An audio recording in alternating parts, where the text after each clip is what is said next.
Friend, welcome to my channel Adda गुरुजी।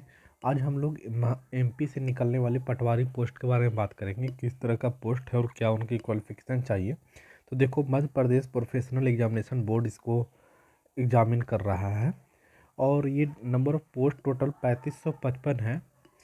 और ये बोल रहे हैं कि ये पटवारी का रिक्वायरमेंट है, उसके लिए फॉर्म भरा जा रहा है। 2022 का ये फॉर्म है। तो देखो, इसका पूरा डिटेल ये बोल रहे हैं कि ये आर्टिकल निकल के आए एमपी पटवारी से और category job Madhya Pradesh employ selection board से निकल के आई है वैकेंसी। क्वालिफिकेशन बैचलर डिग्री और आईटीआई। इम्पॉर्टेंट डेट की जहाँ तक बात करते हैं तो स्टार्ट डेट ऑनलाइन की अप्लाई ऑनलाइन के लिए 5 जनवरी 2023 से है और लास्ट डेट 19 जनवरी 2023 से है। करेक्शन डेट 24 जनवरी तक रहेगी और एग्ज़ाम डेट 15 मार्च को होगा। एज लिमिट इन्होंने रखा है, मिनिमम एज 18 वर्ष और मैक्सिमम एज 40 वर्ष। एप्लीकेशन फ़ी इन्होंने नॉर्मल ही रखा है, मतलब जनरल और अदर स्टेट वालों के लिए 560, ओबीसी के लिए 310 और एससी एसटी वालों के लिए फ्री रखा है। जहाँ तक पोस्ट की वैकेंसी देखते हैं तो देखो, डायरेक्ट है 1161 के लिए और संविदा पे इन्होंने अलग से निकाला है, डायरेक्ट अलग से है। इस तरह करके ये टोटल डाल रहे हैं 3555। वो सारा कुछ मैं देख लूँगा वहाँ पे। देखो, पटवारी पोस्ट के लिए बैचलर डिग्री किसी भी, मतलब आप ग्रेजुएशन किसी भी स्ट्रीम से कर सकते हैं और अदर पोस्ट के लिए आईटीआई या डिग्री या डिप्लोमा, तीनों में से कोई भी रहेगा तो आप इस एग्ज़ाम के लिए क्वालिफाई हैं। अच्छा, इन्होंने डिस्ट्रिक्ट अभी ही दे दिया है कि ये डिस्ट्रिक्ट में आप सब एग्ज़ाम दे सकते हैं। भोपाल, इंदौर, जयपुर, ग्वालियर, उज्जैन, निमांचल, रतलाम, मंसूरन, सागर, सतना, खंडवारा, सीधी एंड रेवा। अच्छा देखो, ये तो इनका सारा कुछ एक शॉर्ट्स नोटिस हुआ। हम इनके नोटिफिकेशन को देखेंगे ढंग से। इन्होंने नोटिफिकेशन में थोड़ा ज़्यादा क्लियर होकर रखता है। यहाँ से हम नोटिफिकेशन में चले जाएंगे और इसके पूरे डिटेल्स को देखेंगे कि इन्होंने नोटिफिकेशन में क्या डाला है, क्योंकि नोटिफिकेशन में थोड़ा डीप से डाला हुआ रहता है और वो ऑफिशियल वेबसाइट से होता है। इसका कोशिश हम करें कोई भी रिक्वायरमेंट की नोटिफिकेशन देखकर ही उसके फॉर्म को भरें। तो एक हाईलाइटेड पोर्शन मैंने बता दिया, डीप नॉलेज इसके नोटिफिकेशन में होता है। तो देखो, हम लोग नोटिफिकेशन में जा रहे हैं और वहाँ पे देखेंगे कि किस तरह का है। तो यहाँ से देखो, ये है आवेदन भरने की तिथि। तो मैंने बता दिया 5 जनवरी की थी, अंतिम तिथि 19 जनवरी दे रखा और आवेदन में सुधार करने की तिथि 24 जनवरी है। अच्छा, शुल्क के बारे में मैंने बताया था कि जनरल वालों के लिए 500 और एससी एसटी वालों, ओबीसी वालों, एससी एसटी दिव्यांग के लिए 250 रखा है। अच्छा, ये देखो, और जो वहाँ के पोर्टल सुविधा जो होगा उनका वेबसाइट का, उनका 60 रुपया अलग से इनको देना होगा। अब देखो, ये बोल रहे हैं कि ये जो एग्ज़ाम लेंगे वो 2 श्रेणी में होगा, प्रथम और द्वितीय। प्रथम श्रेणी 7 से 8 होगा और उसके उत्तरांकित का समय 9 से 12 होगा।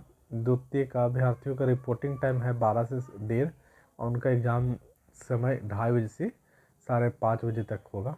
मतलब अप्रॉक्स 3 घंटे का ये ले रहे हैं। ये बोलो, ये कुछ दिए हैं पॉइंट। तो पहले बोल रहे हैं कि आपका आधार कार्ड होना ज़रूरी है, बिना आधार कार्ड के आपको एग्ज़ाम में नहीं दिया जाएगा। मैं बात कर रहा था कि ये आधार कार्ड इन्होंने नेसेसरी रख रखा है, बिना आधार कार्ड को आपको एग्ज़ाम के अंदर नहीं दिया जाएगा। अच्छा, और ये बोल रहे हैं कि अगर आप विलम्ब से भी पहुँचते हैं तो आपको आधार कार्ड इसमें अनिवार्य कर दिया गया है। और परीक्षा केंद्र में बोल रहा है कि रिपोर्टिंग समय से आप पहले पहुंच जाना, नहीं तो आपको अंदर प्रवेश नहीं मिलेगा।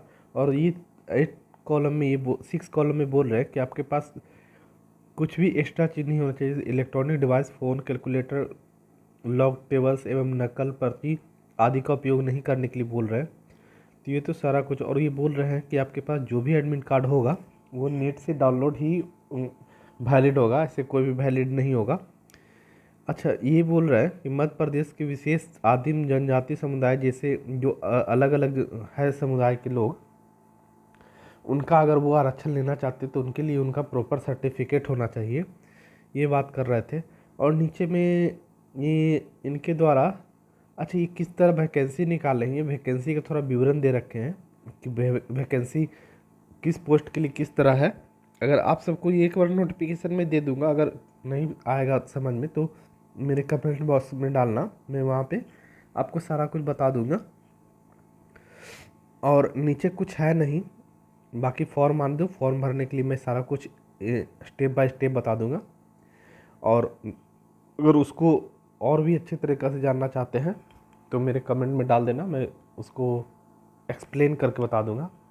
और अगर मेरे चैनल पे नए आए हो तो प्लीज़ लाइक एंड सब्सक्राइब कर देना, ताकि जो भी न्यू अपडेट आए आपको तुरंत नोटिफिकेशन के रूप में मिल जाए। तब तक के लिए मैं तो यही कहूँगा कि एक बार ये सारा वीडियो को देख लेना, और जहाँ पे जो चीज़ नहीं आए समझ में उसे मेरे से पूछ लेना कि यहाँ पे ये चीज़ नहीं आ रहा समझ में।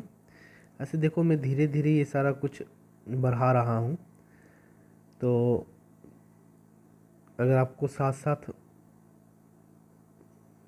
पढ़ सकते हो तो ठीक है, नहीं तो मैं तो अलग से बता ही दूंगा।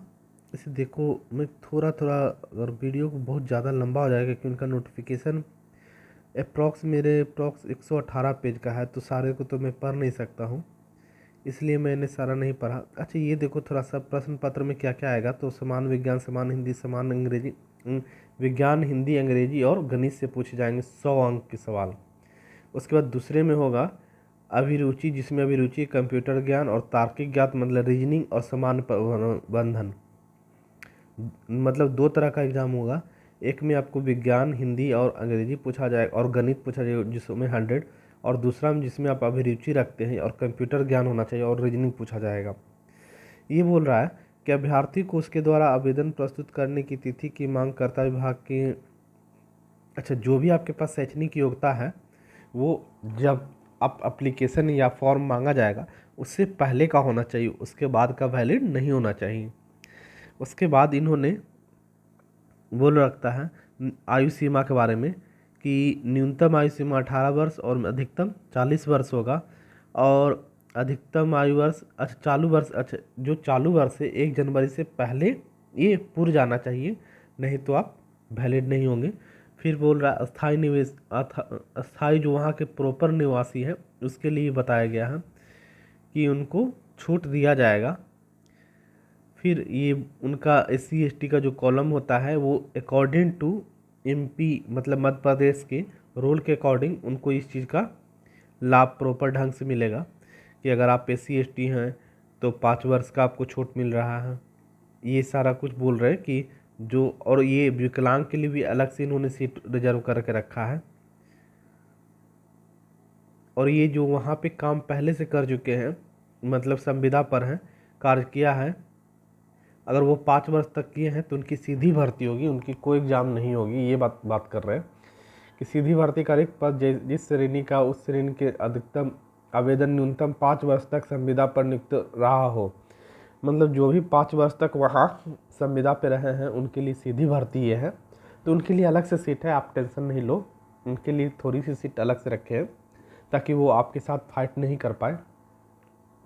ये नहीं कि वो आपके साथ फाइट करेंगे, तो आपको टेंशन इस बात की नहीं लेना है कि वो आपके ही साथ आ जाएंगे।